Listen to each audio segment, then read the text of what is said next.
Keaveney. Deputy Cowan, Laskin Corla. If Irish Water had been conceived as a Netflix series, we would be currently on series 7 because we are seeing and witnessing a situation where it's slapstick comedy. It lacks of any idealism. It looks like something out of the West Wing, and it certainly smells more of the House of Cards with respect to the contempt that the government are approaching the whole introduction of this policy. And sadly, Laskin Corla, the joke really isn't about Netflix, but the joke rests with the government in terms of their approach with the Irish people. Laskin Corla, last weekend we seen somewhere in the region of 100,000 people on the streets of Dublin, ordinary citizens. Their demonstration, it's posing a significant difficulty for the government. It's ordinary, decent people, nothing sinister, decent, ordinary, mothers, fathers, friends, neighbours. And they're posing a difficulty to both Fine Gael and Labour in that your attempt to demonise decent people for exercising their democratic right to protest against what they believe is a very unfair and a very unjust situation is a particular low. And Laskin Corla, the government parties, their support, you have attempted to ignore this situation. You've downplayed it. You've ridiculed those protesting.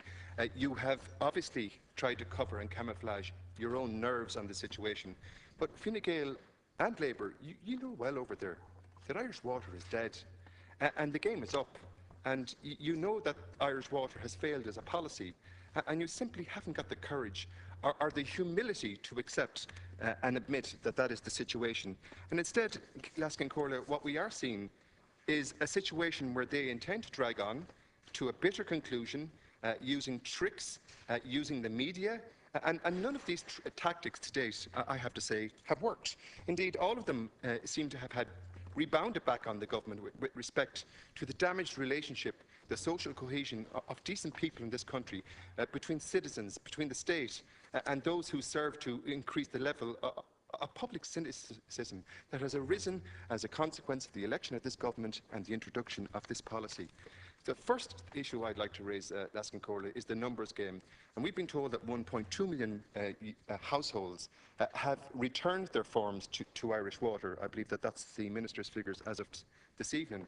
And we can easily assume that over 200,000 of those households are group water schemes. And that would essentially mean that we can now declare particularly the details in relation to the number of paying customers that are going to arrive in that situation, because the local property tax had 1.9 million households registered, so that would leave 700,000 households that have not returned their forms to date. 700,000.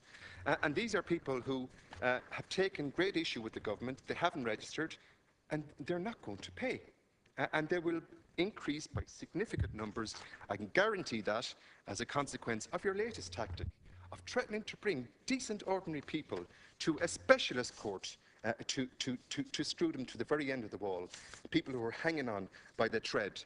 And the refusal to register is, Minister, clearly is not that they're running away from the capacity to challenge the introduction of this policy, but yesterday evening, in a carefully choreographed manoeuvre, you attempted to scare, to intimidate, you threatened decent people by reaching into their salaries.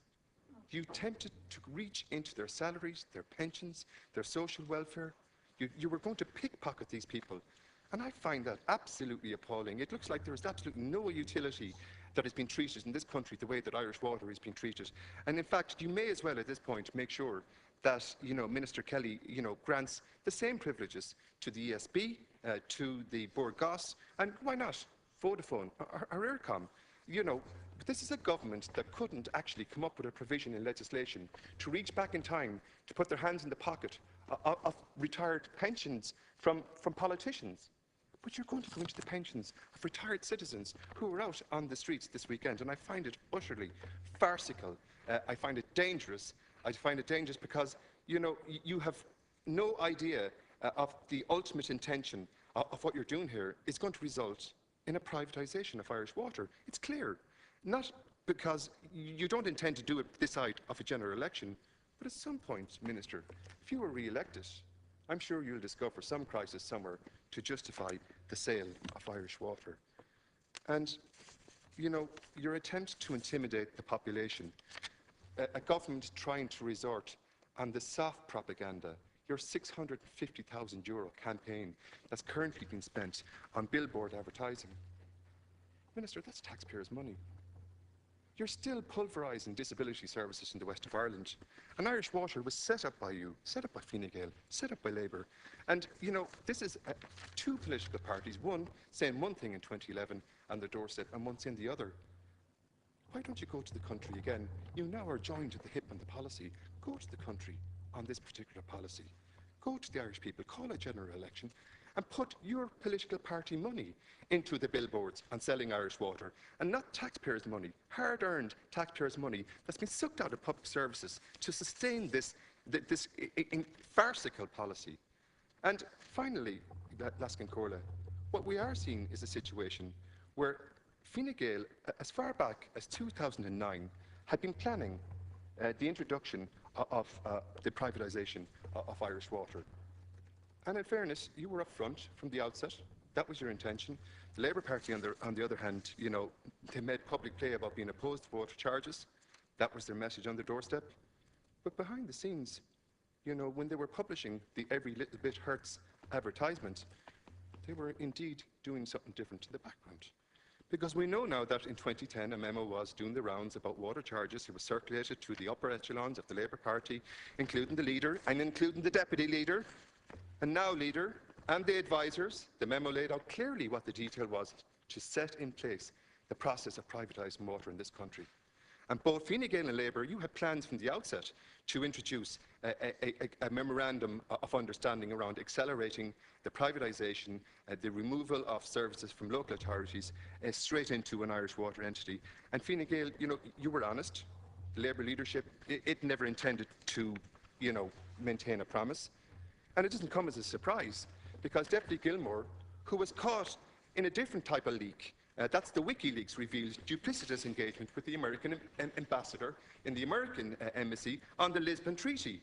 Another former leader, Rory Quinn, he was happy. He signed pledges on third-level fees, knowing he was going to break it at the first available opportunity. Thank you, In 2010, they knew that this was going to be a position. Of course, Alan Kelly, Minister Kelly, is delighted with this new policy. He has to stand over it. He owns this policy for years. And I have to say, you know, we in this Parliament, you know, we have a procedure where we can sit down and have a debate. Please sit down and look at the reality that this is a catastrophe, a farcical policy with respect to Irish water. It must come to an end.